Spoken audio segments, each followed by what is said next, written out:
Seventh class के बच्चे आज पाठ 4 पढ़ेंगे, बहता पानी निर्मल।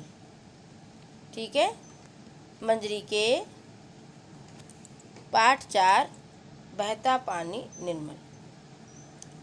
निम्नलिखित प्रश्नों के उत्तर दीजिए। सबसे पहले आप महत्वपूर्ण गंधांश की व्याख्या। यात्रा करने से लेके हुके श्रीनगर में इसका प्रसंग और संदर्भ देखिए। प्रस्तुत गंधांश हमारी पाठ्यपुस्तक मंजरी कक्षा 7 में संकलित यात्रा निबंध बहता पानी निर्मला से लिया गया है। लेखक इसके हीरानंद सच्चिदानंद बादशाहन आगे पूर्व सुनिश्चित यात्रा और अनियोजित यात्रा के बीच का अंतर बताया है।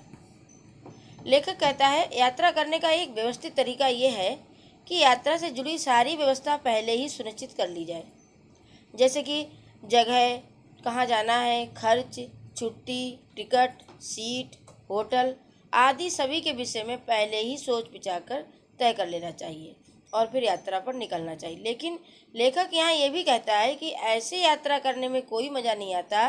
लेखक के अनुसार मज़ा तो वैसी यात्रा में है जिसे बिना सोचे समझे किया जाए।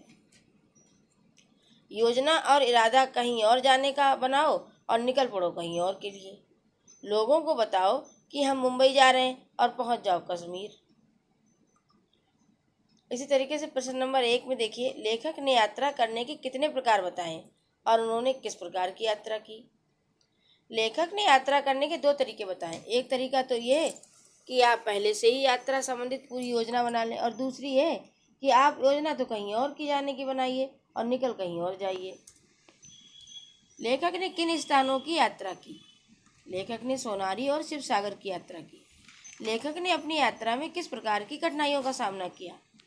लेखक जब यात्रा के लिए निकले तो उन्होंने बरसात का मौसम होने के कारण कई कठिनाइयों का सामना किया, जैसे मौसम खराब था, रास्ता खराब था, पूरी सड़क बाढ़ के पानी में डूबी हुई थी, न आगे बढ़ने का रास्ता था न पीछे लौटने का।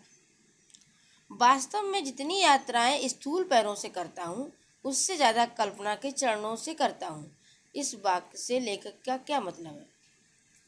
देश विदेश भ्रमण के शौकीन यात्रा प्रेमी जान पड़ते हैं। स्थूल पैरों से यात्रा करने का उनका मतलब है उन स्थानों से है जहां वे स्वयं शरीर पहुंच सकें। लेकिन जिन स्थानों की यात्रा केवल अपनी कल्पनाओं में ही की है, उन स्थानों के विषय में उन्होंने कल्पना के चरणों शब्द का प्रयोग किया है। एक कील की वजह से राज्य खो जाता है। कहावत को लेखक ने किस संदर्भ में कहा। एक कील की वजह से राज्य खो जाता है। यदि इस अंग्रेजी कहावत की व्याख्या की जाए तो इस प्रकार राज्य खोने की बात साबित हो पाएगी कि एक कील की वजह से, नाल की वजह से, घोड़े के कारण लड़ाई और लड़ाई के कारण राज्य से हाथ धोना पड़ता है।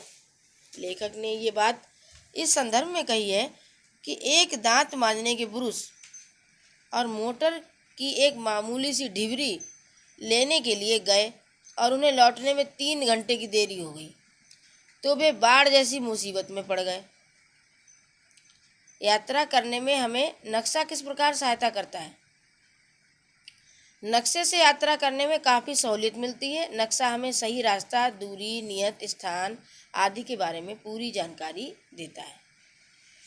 ठीक है, आपका ये पाठ कंप्लीट हो गया। सभी बच्चे इस पाठ को अच्छी तरीके से करेंगे।